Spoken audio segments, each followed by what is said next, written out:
Hello everyone, welcome to hobbies with Harini. ఈరోజు నేను ఒక వెరైటీ కూర బీట్రూట్ పాటోళీ చేశానండి. ఎప్పుడు చేసుకునేటట్టు కాకుండా ఇలా ఒకసారి కొత్తగా ట్రై చేసి చూడండి, మీకు నచ్చుతుంది. మా అమ్మ ఈ కర్రీ ఒకసారి మా పిల్లలకి చేసి పెడితే అంతగా బీట్రూట్ అంటే ఇష్టపడని మా పిల్లలు కూడా చాలా ఇష్టంగా తిన్నారు. మీరు కూడా ఈ రెసిపీ ట్రై చేయండి, మీ పిల్లలకి మీ ఇంట్లో వాళ్ళకి తప్పకుండా నచ్చుతుంది. ఈ కర్రీ చేసుకోవడం కూడా చాలా ఈజీ అండి. మీరు నా ఛానల్ సబ్స్క్రైబ్ చేసుకోకపోయినట్లయితే ప్లీజ్ సబ్స్క్రైబ్ చేసుకోండి. అలాగే నా వీడియోస్ నచ్చితే కనుక లైక్ చేయండి, షేర్ చేయండి. ఈ బీట్రూట్ పాటోళీ ఎలా చేసుకోవాలో ఇప్పుడు చూద్దాము.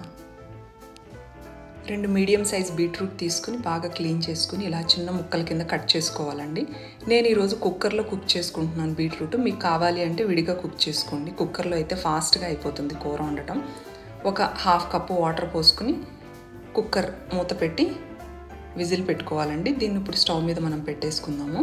మీడియం ఫ్లేమ్లో 2 నుంచి 3 విజిల్స్ వస్తే సరిపోతుంది.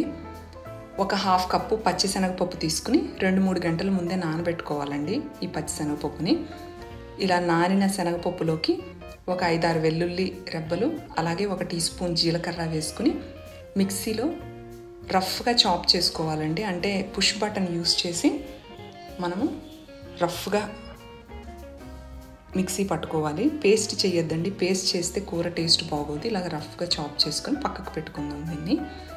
ఇప్పుడు మనం కుక్కర్ విజిల్ చూద్దాము ఒకసారి.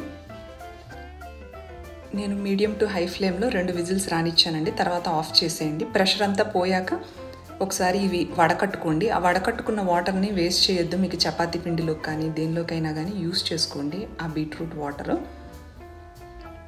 ఇప్పుడు మనం తాలింపు పెట్టుకుందాము.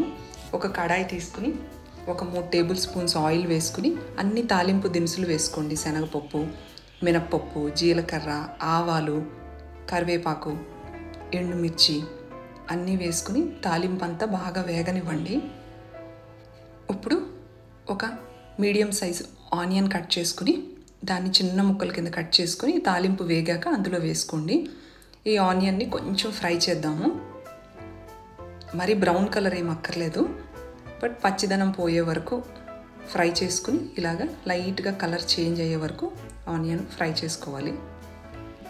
ఇప్పుడు మనం ఇందాక బీట్రూట్ కుక్కర్లో ఉడికించుకున్నాం కదా, అవి తీసి వడకట్టుకున్నాం కదా, దాన్ని తీసుకుని ఇందులోకి వేసుకుని ఆనియన్లో అలాగే కొంచెం ఉప్పు, 1 టీ స్పూన్ కారం, అలాగే కొంచెం పసుపు వేసి ఈ ముక్కలకి ఈ కారం, ఉప్పు, పసుపు పట్టేటట్టు బాగా కలుపుకుని మూత పెట్టి ఒక 5 మినిట్స్ మగ్గనివ్వాలండి.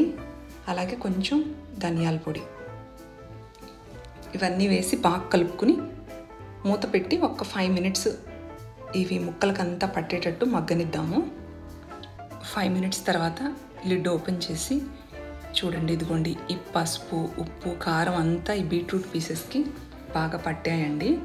ఇప్పుడు మనం ఇందాక మిక్సీలో వేసుకున్నాం కదా పచ్చిశనగపప్పు రఫ్గా చాప్ చేసుకున్నది, అది కూడా ఇందులో వేసి బాగా కలిసేటట్టు కలిపి మూత పెట్టి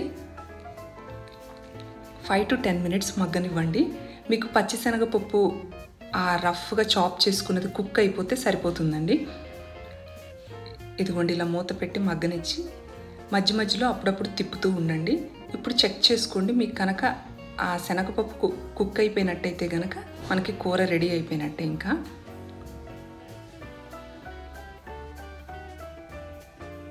ఇదిగోండి, ఇప్పుడు ఇంకా నాకు పచ్చిశనగపప్పు కుక్ అయిపోయింది. మన బీట్రూట్ పాటోళీ రెడీ అయిపోయిందండి. దీన్ని సర్వింగ్ బౌల్లోకి తీసి సర్వ్ చేసేసుకుందాము. ఇది చపాతీలోకి అలాగే రైస్లోకి దేనిలోకైనా చాలా బాగుంటుందండి. చాలా వెరైటీగా, చాలా టేస్టీగా ఉంటుంది ఈ బీట్రూట్ పాటోళీ. మీరు ఈ రెసిపీ తప్పకుండా ట్రై చేయండి. మీకు ఈ వీడియో నచ్చినట్టయితే లైక్ చేయండి, షేర్ చేయండి, సబ్స్క్రైబ్ చేసుకోండి. నెక్స్ట్ టైం ఇలాగే ఇంకొక క్విక్ అండ్ హెల్తీ రెసిపీతో మళ్ళీ కలుద్దాం. Thank you.